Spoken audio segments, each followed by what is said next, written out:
여러분이 잘 아는 말씀입니다. 23절에서 26절 합독하시겠습니다.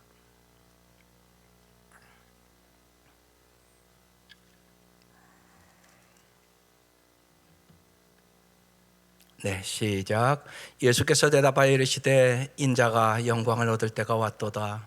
내가 진실로 진실로 너에게 이르노니 한 알의 밀이 땅에 떨어져 죽지 아니하면 한 알 그대로 있고 죽으면 많은 열매를 맺느니라. 자기 생명을 사랑하는 자는 잃어버릴 것이요 이 세상에서 자기의 생명을 미워하는 자는 영생하도록 보존하리라. 사람이 나를 섬기려면 나를 따르라. 나 있는 곳에 나를 섬기는 자도 거기 있으리니 사람이 나를 섬기면 내 아버지께서 그를 귀히 여기시리라. 아멘. 십자가 영성 지난주에 이어 두 번째 말씀이에요. 십자가의 길을 걸어가시겠습니까? 우리가 지난주 첫 시간에 진정한 십자가의 의미를 아십니까? 이 제목으로 말씀을 나눴어요.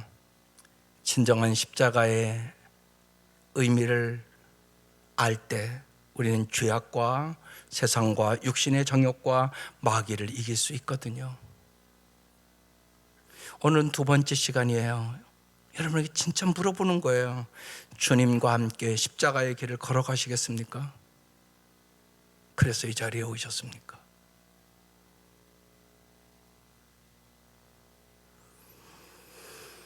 진정한 십자가의 의미를 아는 것만으로는 여러분이 십자가에 대해서 얼마나 많은 설교를 들었겠어요. 여러분의 마음도 여러분의 가정도 세상도 변화시킬 수 없습니다. 주님과 함께 십자가의 길을 진정으로 걸어가는 사람만 가정도 교회도 민족과 세상을 변화시킬 수 있습니다. 예수님께서는 모든 제자들을 십자가의 길로 부르신 겁니다. 예수님은 십자가에서 우리에게 말씀하십니다. 나는 너와 함께 있기 위하여 죽는다. 정말 나는 너와 함께 있기 위하여 죽는 것이다. 너도 나와 함께 있기 위하여 십자가의 길을 갈 수 있겠니? 여러분 여기에 여러분 정말로 아멘입니까? 예수님과 함께 우리는 십자가의 길을 여러분이 정말 아멘이라면 아멘을 한 자만 진정한 제자로 길로 갈 수 있거든요. 어떻게 걸어가시겠습니까? 오늘 본문은 그것을 우리에게 증거합니다. 첫 번째, 십자가의 길은 한 알의 밀알처럼 내가 죽어야 걸어갈 수 있는 길입니다. 내가 죽지 않은 사람은 걸어갈 수 없습니다. 오늘 본문 그래서 주님은 23절에 이렇게 말합니다. 예수께서 대답하여 이르시되 인자가 영광을 얻을 때가 왔도다. 자기의 죽음이 임박함을 아시고 자기의 십자가의 죽음을 가리켜서 지금 영광을 얻을 때가 왔다고 주님 말씀하십니다. 예수님께서는 이 십자가의 길이 영광의 길이라고 지금 말씀하고 있는 것입니다. 여러분도 그렇게 믿으셔야 따라갈 수 있지 않겠습니까?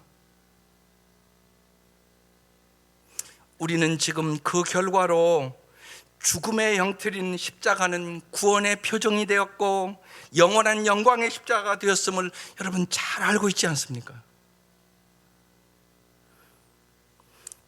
예수님이 살던 그 시대 십자가는 무시무시한 잔인한 사형 집행 형틀인데 정말 끔찍한 사형 형틀인데 지금은 무사람의 사랑을 받으며 예배당 제일 앞자리에 걸어놓고 있지 않습니까?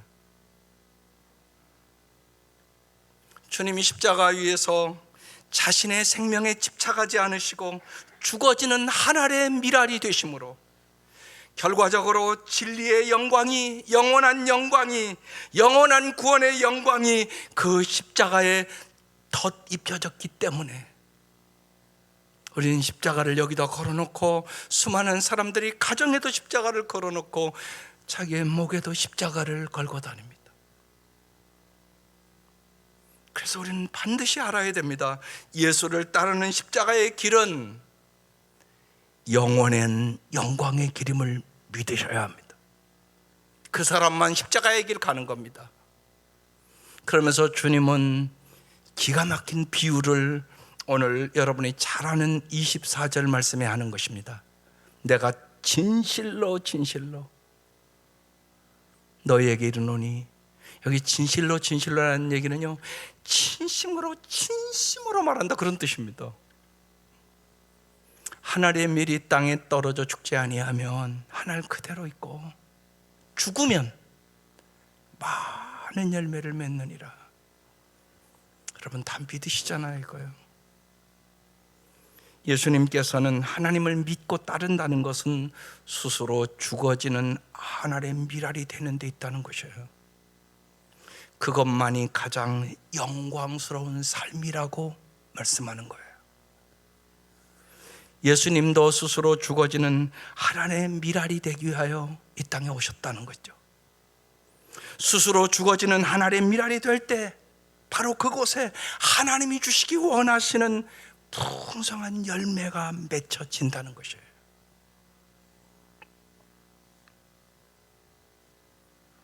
지금 멀리 가지 않아도 우리 장로님이 12년 6개월을 다녀왔어요.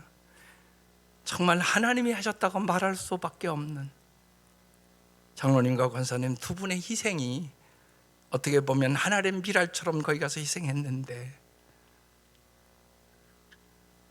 어떻게 보면 언어 배우기도 힘든 기간들이었거든요. 그래서 어떻게 보면 그래서 건강도 잊어버리고 그렇게 갔다 오셔서 지금 거기에 열매들이 맺고 있는 거거든요. 우리가 보고 있는 거예요.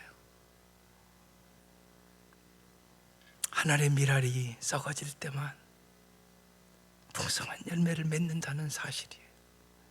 이것은 여러분 영원한 진리이기 때문에 여러분 가정에서도 그대로 날마다 적용되는 것이에요.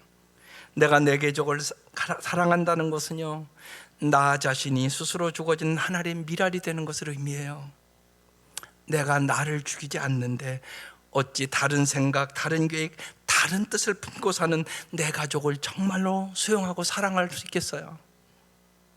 불행한 가정은 한결같이 하나님의 밀알로 썩어지지 않는 사람들이 있는 것이,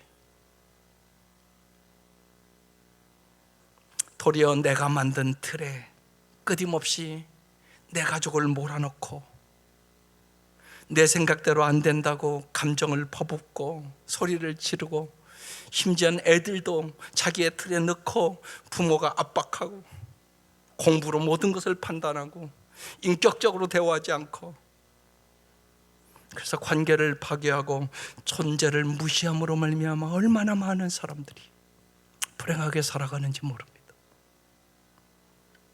아름다운 열매를 맺으려면 반드시 하나님의 밀알이 먼저 죽어져야 합니다. 하나님의 밀알은요, 땅속에 뿌려져 땅속 깊이 파묻힌 채 바깥 세상과 분리되어 썩어져 자기의 모습을 잃어버립니다. 그러면 생명의 싹이 돋고 찬란한 태양빛이 비추어서 100배, 60배, 30배 하나님께서 열매를 맺게 하십니다. 아침에 새벽에 와서 기도하고 나아가면서 하나님 비를 주셔서 참 감사하다고, 저렇게 산불이 나서 어려운데 그렇게 많은 사람들이 동원해서 수많은 한국에 있는 헬기들 다 떠서 끄는데도 인간은 이렇게 연약하고 끌 수가 없네요. 하나님 억수같이 비를 내려주시면 해결되는 문제인데, 그 생각을 하면서 걸어가면서 저절로 기도가 되더라고요. 그렇습니다. 100배, 60배, 30배 하나님 우리에게 풍성한 열매를 주시기를 원하시는 것이에요. 오스왈드 챔버스는 그래서 당신에게 당신의 무덤이 있습니까? 우리에게 묻습니다. 여러분에게 무덤이 있습니까? 죽어야 합니다. 죽음이 참된 신앙의 시작입니다. 그 누구도 옛사람이 죽는 무덤을 지나지 않으면 온전한 거룩의 체험에 들어갈 수는 없습니다. 죽음의 위기가 없다면 거룩은 단지 환상일 뿐입니다. 그러므로 반드시 무덤이 있어야 합니다. 이 무덤만이 부활로 이어지는 것입니다. 그것은 주 예수 그리스도의 생명으로 이어지는 부활입니다. 부활의 생명을 흔들 수 있는 것은 세상에 아무것도 없습니다. 우리는 죄를 멀리할 뿐만이 아니라 사물을 보는 견해가 바뀔 때까지는 예수 그리스도와 연합한 사람으로 살 수는 없습니다. 하나님 앞에서 가장 정직하게 나 자신의 모습을 진실로 보고 하나님의 관점으로 세상을 볼 때만 나의 가치관과 세계관이 변화될 수 있기 때문에 그렇습니다. 이러한 변화는 내가 십자가에 죽지 않는 한 불가능합니다. 내 생각으로, 내 고집으로, 내 가치관으로 보는데 어떻게 주님처럼 볼 수가 있겠습니까? 우리 교회, 우리나라 초대 역사 가운데 부흥사로 유명한 김익두 목사라는 분을 여러분이 잘 알 것입니다. 그는 깡패짓을 하던 아주 망나니였습니다. 그가 예수를 믿고 회심한 후 동네 사람들에게 부고장을 다 보냅니다. 동네 사람들은 김익두가 죽었다는 말을 듣고 너무나 좋아했습니다. 그런데 김익두가 죽은 게 아니라 그 동네를 활보하는 것입니다. 그때 김익두는 사람들에게 이렇게 말했습니다. 옛날에 김익두가 죽었다고. 그 어느 날 김익두가 부흥회에 참석하기 위해 산길을 가다가 잠시 쉬고 있는데 맞은편에서 술 취한 사람이 오더니 다짜고짜 김익두를 때리기 시작했습니다. 하염없이 한참을 맞던 김익두가 그 취객의 주먹질이 끝나자 그는 이렇게 말했다고 합니다. 형씨, 다 때렸습니까? 예수는 내가 믿고 복은 형씨가 받으셨어? 유명한 얘기입니다. 내가 김익두요. 그가 깜짝 놀라고 어찌할 바를 몰랐습니다. 그의 손을 붙잡고 그는 부흥회를 데리고 갑니다. 그리고 그 사람이 나중에 장로가 됩니다. 내가 그도와 함께 십자가에 못 박혔나니 우리는 그도의 십자가 앞에서 우리의 옛 자아가 반드시 죽어야 되는 것입니다. 하늘의 미랄이 아름다운 열매를 맺기 위하여 씨가 땅속에 묻히듯 십자가의 길은 참된 생의 열매를 맺는 삶인 것입니다. 열매 맺는 삶이란 남을 위해 모든 것을 쏟아붓고 나를 위해서는 아무것도 요구하지 않는 삶입니다. 나 자신을 온전히 내어드리고 내게 무슨 일이 일어나도 상관치 않는 완전한 항복이 주님이 우리에게 가르쳐 주신 진정한 십자가의 길이란 말입니다. 하늘의 미랄이 썩어져 많은 열매를 맺는 것처럼 그 길을 가는 것이 십자가의 길입니다. 두 번째 십자가의 길은 자기 생명을 미워해야 갈 수 있습니다. 오늘 25절에 명확하지 않습니까?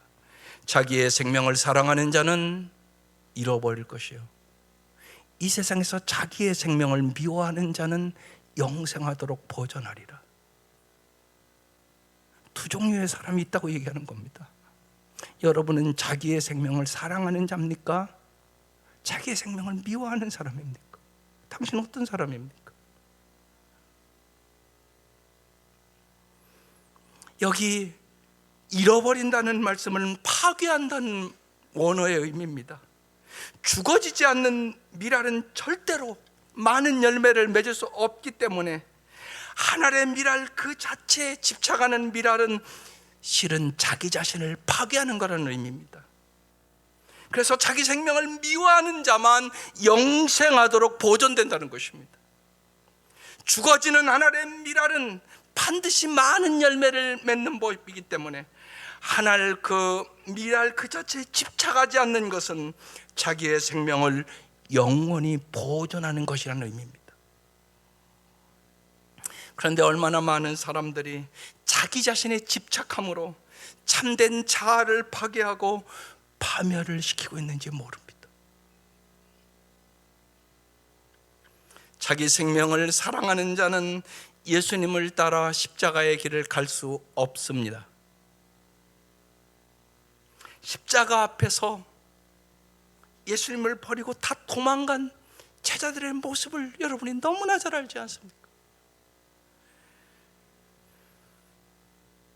자기 생명보다 진실로 예수님을 사랑하는 사람만 십자가의 길을 끝까지 갈 수 있습니다.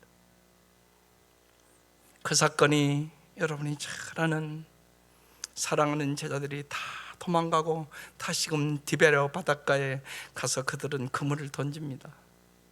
부활하신 주님이 요한복음 21장에 그곳에 나타나십니다. 그리고 처음 그들을 부를 때와 아주 똑같이 말씀하십니다. 그리고 나서 여러분이 잘 아는 대로 요한복음 21장에 뭐라고 주님은 물으십니까? 베드로에게 요한의 아들 시몬아, 내가 이 사람들보다 나를 더 사랑하느냐? 3번을 물으시고 내 양을 먹이라, 내 양을 치라, 내 양을 먹이라. 그리고 베드로는 십자가의 길을 가서 순교합니다. 정말로 자기 생명보다 여러분이 예수님을 사랑하지 않으면 십자가의 길은 갈 수 없습니다. 사탄은 항상 우리에게 중요치 아니한 것을 중요하게 여기도록 우리를 유혹합니다. 하찮은 것은 화려하게 포장을 하고 우리를 언제나 진실된 진리에서 멀어지게 합니다. 또한 우리가 망상과 허구와 그림자의 세계 안에 살도록 우리를 언제나 부추깁니다. 주님은 오늘 말씀에 진실로 진실로라는 말씀을 하셨습니다. 정말 중요한 것을 중요하게 여기는 것, 이것이 진실입니다. 예수님은 사람들이 주님의 말씀을 잘 듣지 않기 때문에 내가 진실로 내가 진심으로 말한다, 하늘의 밀알처럼 썩어지는 삶을 살아야 되는 것이다. 진실로 중요한 것은 참되고 영원한 영광은 자기의 집착을 버리고 스스로 죽어지는 하늘의 밀알이 되는 삶 속에 있다고 말씀하고 계신 것입니다. 3번째로 십자가의 길은 예수님만을 바라보고 따라가야 하는 길입니다. 26절에 사람이 나를 섬기려면 나를 따르라. 여러분, 우리 예수님 섬기려고 여기 온 거잖아요. 나 있는 곳에, 예수님이 있는 곳에 나를 섬기는 자도 거기 있으리니 사람이 나를 섬기면 내 아버지께서 그를 귀히 여기시리라 말씀합니다. 주님께서는 크리스천이란 어떤 자여야 하는 것을 명확하게 지금 정의해 주고 있습니다. 크리스천이란 주님을 따르는 사람입니다. 주님을 따르는 사람이란 주님과 함께 있는 사람을 의미하는 것입니다. 주님과 함께하면 정말로 귀히 여기리라고 말씀하는 것입니다. 주님이 함께 하시면 우리는 귀한 삶을 살아갑니다. 그러면 여러분, 주님이 함께 하시며 귀히 여기는 사람을 여러분은 어떤 사람이라고 생각하십니까?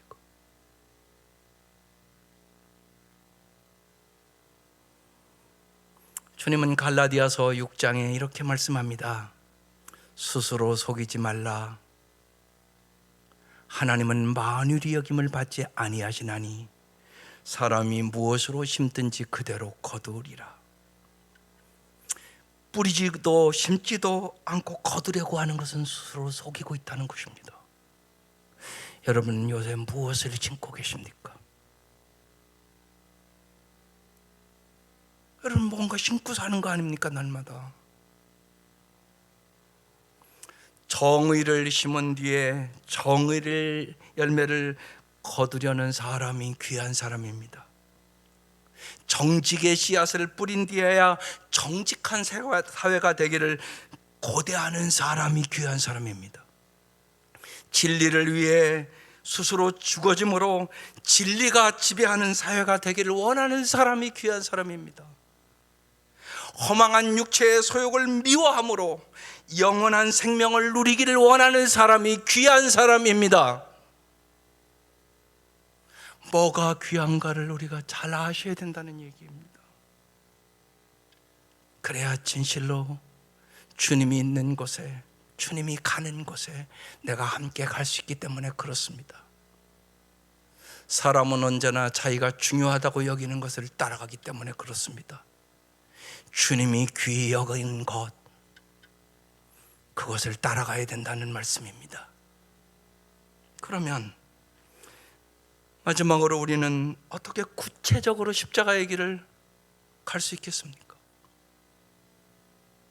여러분, 예수를 믿는 사람들은 십자가의 길을 가기로 결단하는 것입니다. 주님, 과연 나는 이 십자가의 길을 걸어갈 수 있겠습니까? 여러분, 이 아침 진실로 스스로 물어보셔야 돼요. 그냥 십자가 수없이 설교 듣고 감격하고 눈물 흘리고 나를 위하여 예수님 십자가에 죽으셨대, 여러분 이 고백만 하고 살 것입니까? 그건 아니잖아요. 그렇게 살면 여러분 가정에 무슨 변화가 있겠습니까? 이 사회에 무슨 변화가 있겠어요? 국회의원이 쉬운 얘기로 여당에 몇십 명이라고 그래도 그들이 정직하지 않다면 무슨 세상을 변화시킬 수 있겠어요? 주님, 나는 이 십자가의 길을 걸어갈 수 있겠습니까? 스스로 물어보고 결단하셔야 합니다. 그리고 성령님께서 여러분을 전적으로 주관하시도록, 그리고 여러분의 환경 가운데 성령님이 이루시도록 우리는 정말로 힘을 다하여 기도해야 하는 것입니다. 예수님을 3년 반 동안 따라다녔던 제자들이 자기 집착에 빠져서 예수님을 다 버리고 도망갔습니다. 그러나 그들이 사도행전에 성령을 기다리며 오순절에 다락방에서 기도하고 성령 충만함 받음으로 말미암아 그들은 진실로 십자가의 길을 걷기 시작합니다. 우리도 동일하다는 말입니다. 그래서 정말로 성령을 의지하고 여러분이 간절히 힘써 기도하지 않으면 십자가의 길을 갈 수는 없습니다. 우리의 삶에서 십자가의 길을 가겠는가? 주님의 질문에 우리는 연약하기 때문에 언제나 아니오라고 대답하고 싶어 합니다. 그때 주님은 언제나 온유하게 말씀하십니다.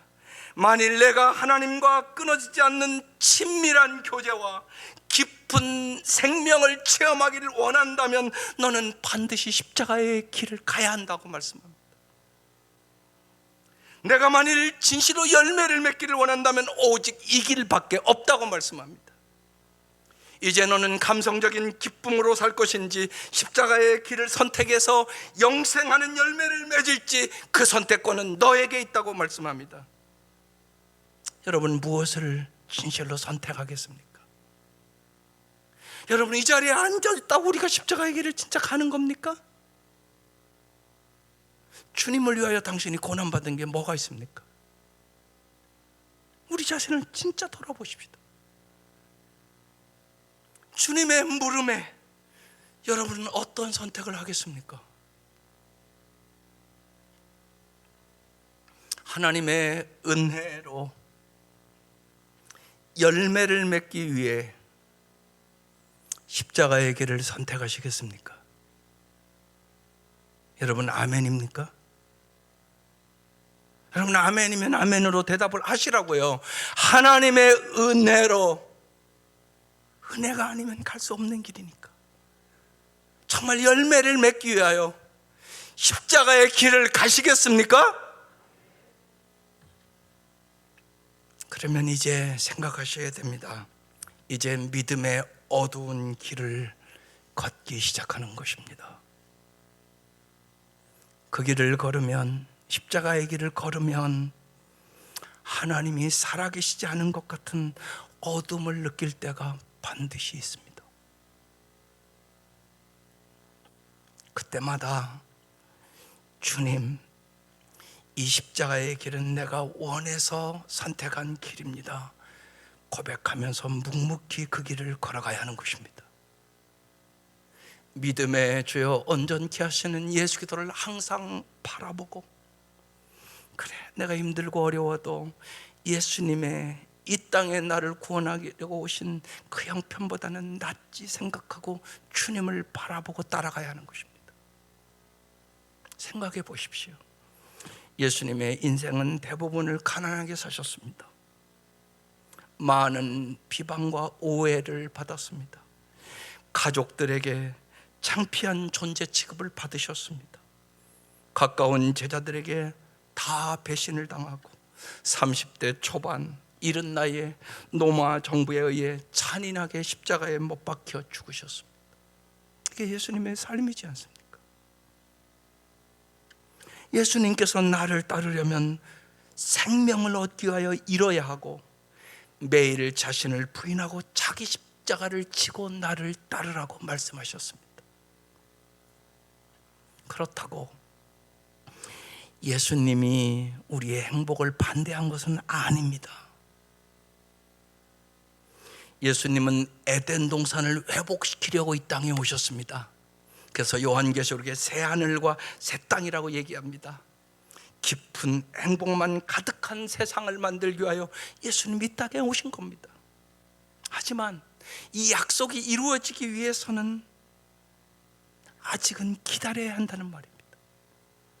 기다리는 동안 미래의 영광과 평강을 우리가 희미하게 경험은 하지만 현재 우리가 사는 이 세상은 악하고 망가진 세상이란 말입니다. 그래서 이미와 아직 사이에 있는 이 세상에서 행복에 대한 주님의 시각과 우리의 시각이 너무 다른 것이에요. 하나님의 나라가 이 땅에 임했단 말이에요. 여러분의 마음에 임했다고요. 그러나 아직 이 땅이 하나님의 나라가 된 건 아니라는 걸 알잖아요. 그래서 우리는 이미와 아직 사이에 살아가는 사람들이에요. 그럼 우리가 물어보셔야 돼요. 이 땅에 살아가면서 우리의 행복에 대한 시각은 어떠합니까? 여러분의 행복에 대한 시각이 어떠세요? 우리는 흔히 화목한 가정, 든든한 친구들, 만족스러운 직업, 재정적인 안정, 근사한 집, 건강하고 그래도 성공하고 높은 평판이 있어야 행복하다고 생각하지 않으세요? 이거 우리 솔직한 고백 아니세요? 그런데요, 예수님의 시각은 이런 것들을 행복의 긍극적인 이유로 삼지 않도록 각별히 주의하라고 말씀하거든요. 그래서 예수님이 복에 대해서 가장 많이 말씀하신 산상수훈 8복의 마지막을 이렇게 말씀해요. 크리스찬의 삶은요, 세상이 말하는 좋은 삶과 예수님이 제자들에게 말씀하신 삶의 차이를 분명히 알아야 된다고 말씀하시며 주시는 말씀이에요. 너희는 세상 사람의 행복관과 달라야 된다는 거예요. 의를 위하여 박해를 받은 자는 복, 원어의 의미는 행복이에요. 행복이 있나니 천국이 그들의 것임이라. 나로 말미암아 너희를 욕하고 박해하고 거짓으로 너희를 거슬러 모든 악한 말을 할 때는 너희에게 행복이 있나니 기뻐하고 즐거워하라. 하늘에서 너희의 상이 큼이라. 너희 전에 있던 선지자들도 이같이 박해를 받았다는 것이에요. 복음을 막론하고 대부분의 크리스천들에게 지금 우리가 현재 누리는 자유와 안위와 안전은 꿈과 같은 이야기입니다. 세계 곳곳에서 예수를 증언하다가 강한 반대와 비방과 공격과 미움으로 심지어 죽음까지 당하는 사람이 오늘도 얼마나 많은지 모릅니다. 여러분, 이 북은 말할 것도 없고요. 성경에 우리가 읽는 신약전서는 압제와 학대를 당한 사람들을 통하여 세상에 기록되어 나온 것이에요. 그들은 로마 황제가 지배하는 그 시대에 로마 황제가 주가 아니라 예수님이 주라고 그는 고백을 하므로 국가의 적으로 낙인을 찍힙니다. 그리고 그들은 말할 수 없는 고통과 괴로움과 죽음의 길을 가는 것입니다. 따라서 우리는 이 성경을 펼칠 때마다 그 안에 대부분의 글자가 고문과 투옥과 비난을 겪은 사람들에 의하여 쓰여졌음을 우리는 기억하고 신약전서를 읽어야 하는 것입니다. 바울도 믿음으로 인해서 부당하게 수없이 매맞고 죽음의 고비를 넘기고 체포되어 도옥되었습니다. 그는 감옥에서 지금 우리가 읽고 있는 에베소서와 빌립보서와 골로새서와 빌레몬서 등을 썼습니다. 예수님의 12대자 중 10명은 복음을 선포한 죄로 순교를 당했습니다. 놀랍게도 초대교회 리더들에 대한 핍박과 순교는 기독교 운동과 교회의 폭발적인 성장으로 이어졌습니다. 그래서 교부 터툴리아는 유명한 말을 우리에게 합니다. 순교자들의 피는 교회의 씨앗이다. 오늘날에도 세계 인구의 75% 이상이 종교적인 극심한 탄압으로 신음합니다.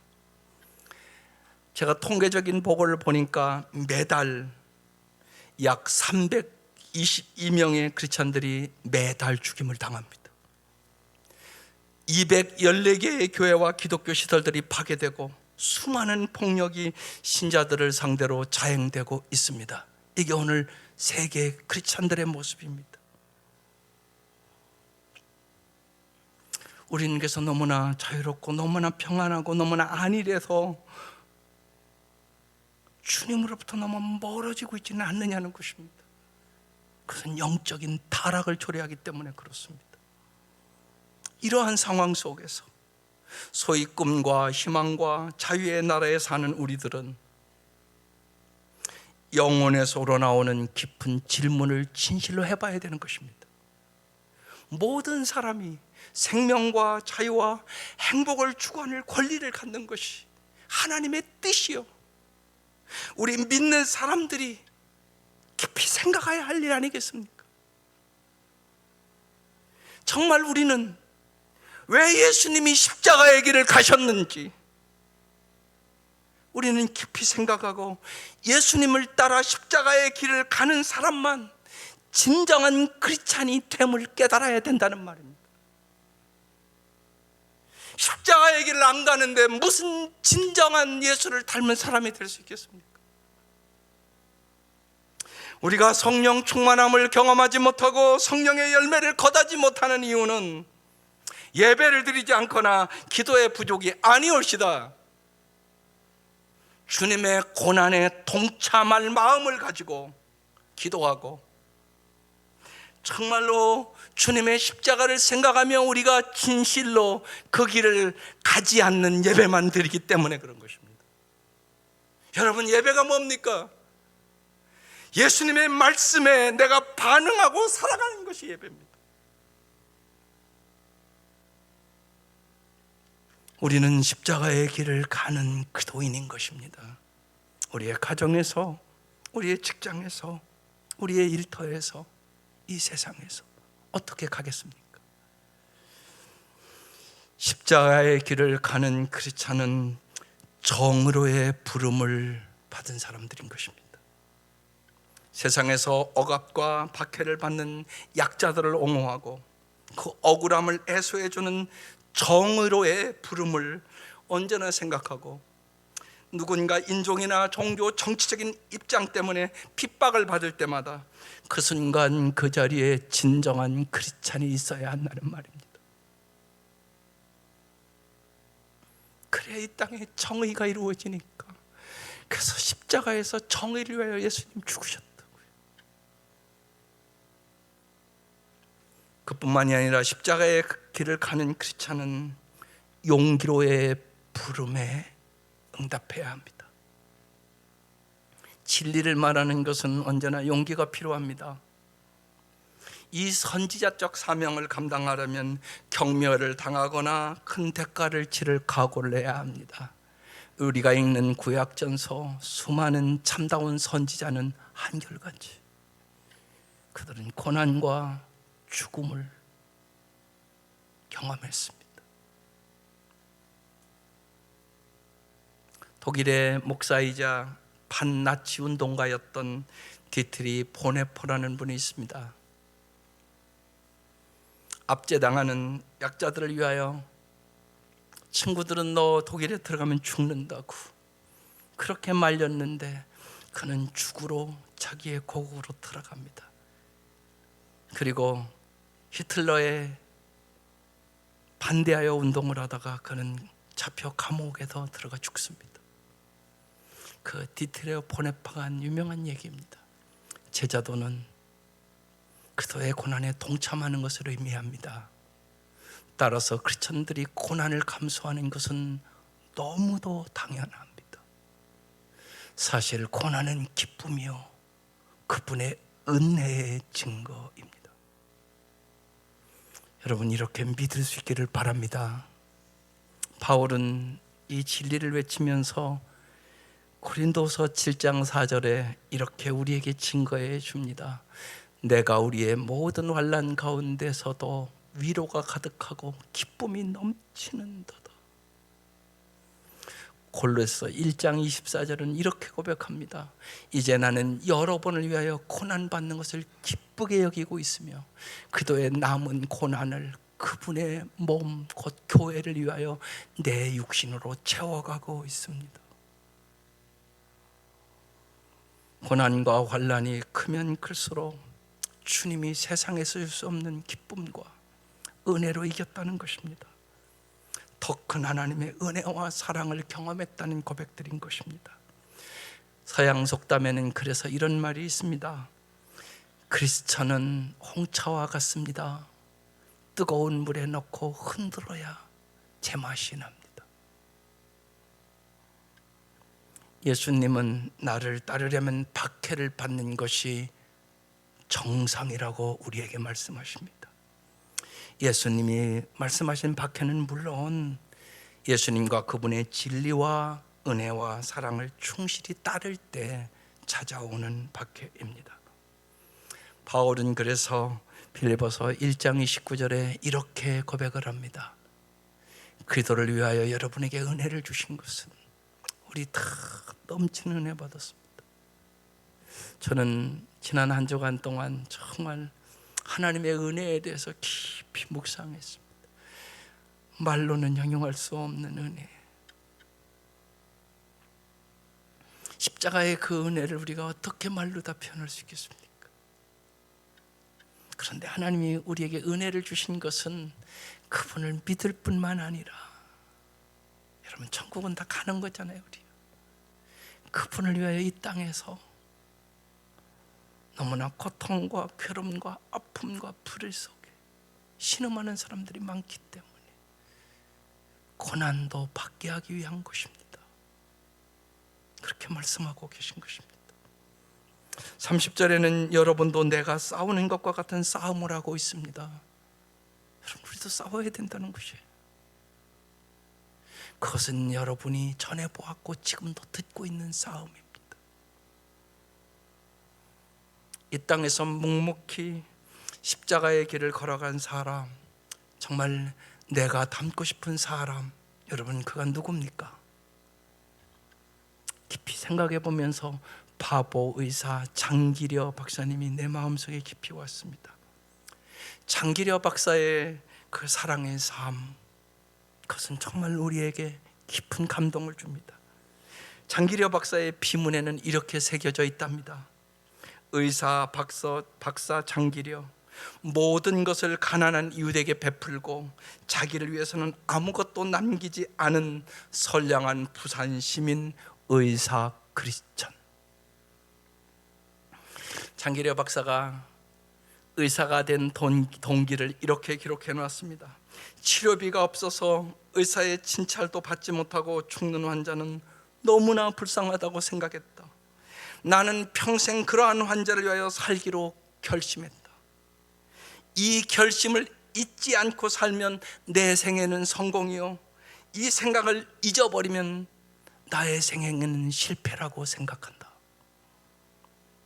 그는 생각한 대로 정말 그렇게 평생을 살았습니다.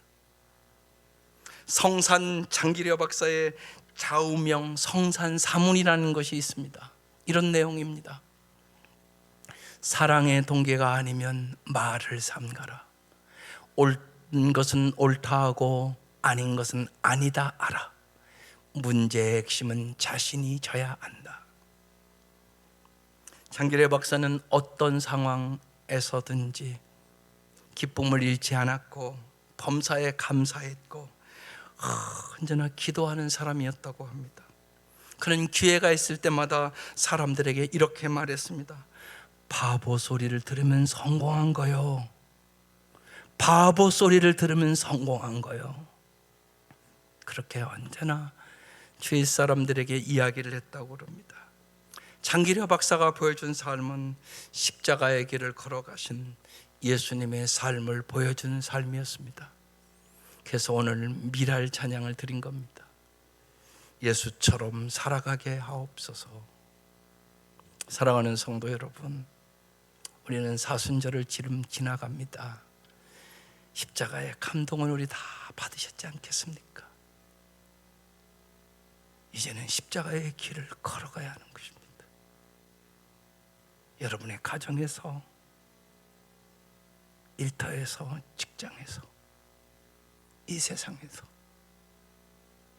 그래야 이 민족의 희망이지 않겠습니까? 우리가 하나님의 은혜로 십자가의 길을 선택할 때 하늘의 미랄을 통하여 역사하시는 하나님의 100배, 60배, 30배 영적인 배가의 법칙을 우리는 진실로 우리의 삶에서 경험하게 될 것입니다. 우리가 영적인 열매를 맺는 것은 내가 일하는 것이 아니올시다. 하늘의 미랄처럼 무쳐 소리 없이 죽는 것입니다.